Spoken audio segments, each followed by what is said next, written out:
Hi viewers, எல்லாருக்கும் வணக்கம்.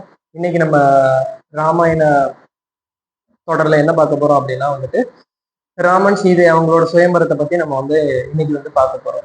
அஸ்வமேத யாகம் நல்லபடியா முடிஞ்சிருச்சு. இப்ப அந்த யாகம் முடிஞ்ச உடனே என்ன பண்றாங்கன்னா, அரசபையில சீதாவோட சுயம்பரத்துக்காக எல்லா ஏற்பாடும் பண்றாங்க.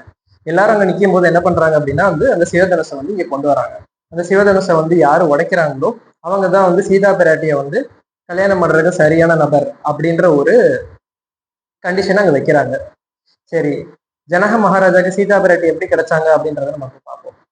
ஜனக மகாராஜாக்கு பூமாதேவி இமயமலை கிட்ட போகும்போது பூமாதேவி கொடுத்த ஒரு பரிசு தான் இந்த சீதா பிராட்டி. இவங்களை கொடுக்கும் போதே என்ன பண்ணிட்டாங்க அப்படின்னா, இவங்க சுயம்பரத்துக்காக ஒரு சிவதனுசை கொடுத்து இந்த தனுசை யாரு உடைக்கிறாங்களோ அவங்கதான் இந்த சீதாயை கல்யாணம் பண்றதுக்கு ரொம்ப தகுதியான ஒரு ஆண்மகன் அப்படின்னு சொல்லி இதை கொடுத்துடுறாங்க. இப்ப அந்த சிவதனுசை இங்க கொண்டு வைக்கிறாங்க. இப்ப இந்த சிவதனுசை இங்க வச்ச உடனே என்ன பண்றாங்கன்னா, அந்த அரசவையில இருக்கிற ராஜகுமாரர்கள் எல்லாருமே அந்த சிவதனுசை உடைக்கிறதுக்காக ஒருத்தரா முயற்சி பண்றாங்க. என்னெல்லாமோ பண்ணி பாக்குறாங்க. ஆனா யாராலையுமே அந்த சிவதனுசை உடைக்க முடியல. இப்ப என்ன ஆகுதுன்னா, இது எல்லாத்தையுமே பார்த்துட்டு இருக்கிற விஸ்வாமித்திரர் என்ன பண்றாரு அப்படின்னா, அங்க இருந்து ராமரை கூப்பிட்டு, ராமா இதை உடைச்சிரு அப்படின்னு சொல்லிட்டு ஒரு கட்டளை இடுறாரு. ராமருமே என்ன பண்றாரு அப்படின்னா ராஜ நடையில இந்த அரசபைக்குள்ள வர்றாரு. அந்த சிவதனுசை அப்படி பாக்குறாரு.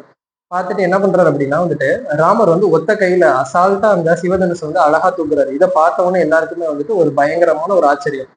அப்புறம் என்ன பண்றாரு அப்படின்னா, அந்த சிவதனுசை எடுத்து ஒரு பக்கத்தை தன்னோட காலில் பிடிச்சுக்கிறாரு. பிடிச்சு அழுத்திட்டு இன்னொரு பக்கத்தை என்ன பண்றாருன்னா நான் வச்சு முறுக்குறாரு.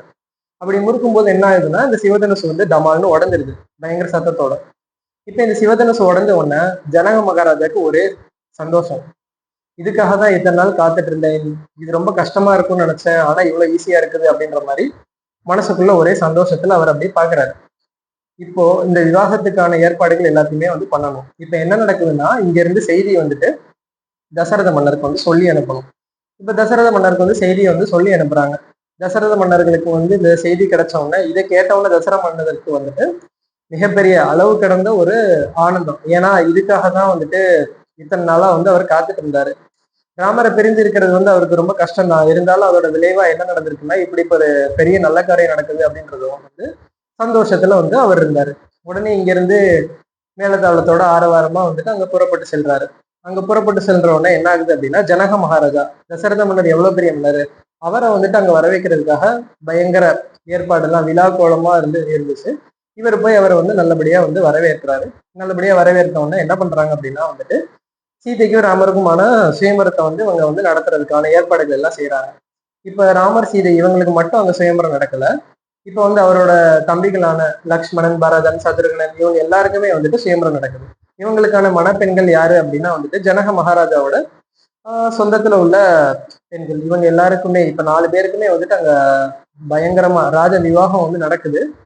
அந்த விவாகம் நல்லபடியா நடந்துகிட்டு இருக்குது.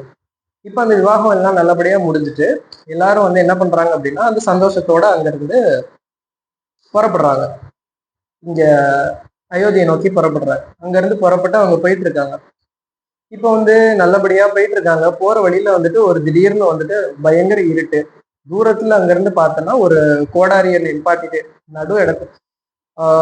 நடு பாதையில நிப்பாட்டிட்டு யாரோ ஒருத்தர் அங்க இருந்து பயங்கரமா பார்த்துட்டு இருக்கிற மாதிரி இருக்கு. பக்கத்துல போறாங்க. பக்கத்துல போக போக அது யாருன்னு எல்லாருக்கும் தெரியுது. அது யாருன்னா நம்ம பகவான் பரசுராமர்.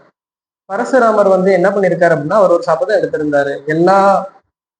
எல்லா சத்திரியர்களையும் கொண்டு தீப்பேன் அப்படின்னு சொல்லிட்டு இவர் ஒரு சபதம் எடுத்திருந்தார். எதுக்காக இவர் இவ்வளவு பெரிய சபதத்தை எடுத்திருந்தாரு அப்படின்னா, அவரோட தந்தையாகிய ஜமத்கனி அப்படின்ற ஒரு முனிவர் இருந்தார். அவரை ஏதோ ஒரு சத்திரிய மன்னர் தவறுதலாக கொலை பண்ணிட்டாரு. அதனால இவர் இந்த மாதிரி ஒரு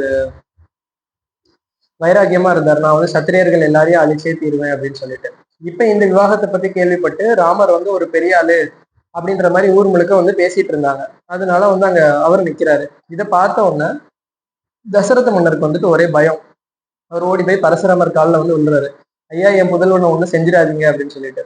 ஆனா பரசுராமனோ தசரத மன்னரோ ஒரு பொருட்டாவே மதிக்கல. கூட இருந்த வசிஷ்டர் எல்லாருமே மேலங்கிலையும் பார்த்துட்டு அப்படியே கண்டுக்கல. ராமரை பார்த்து அவர் போனாரு. போயிட்டு, அடே பொடியா, நீ தானா அந்த சிவதனுசை உடைச்சன, அந்த துரு பிடிச்ச தனுசை உடைச்சுக்கிட்டு நீ பெரிய சத்திரியன்னு உனக்குள்ளே நினைச்சுக்காத.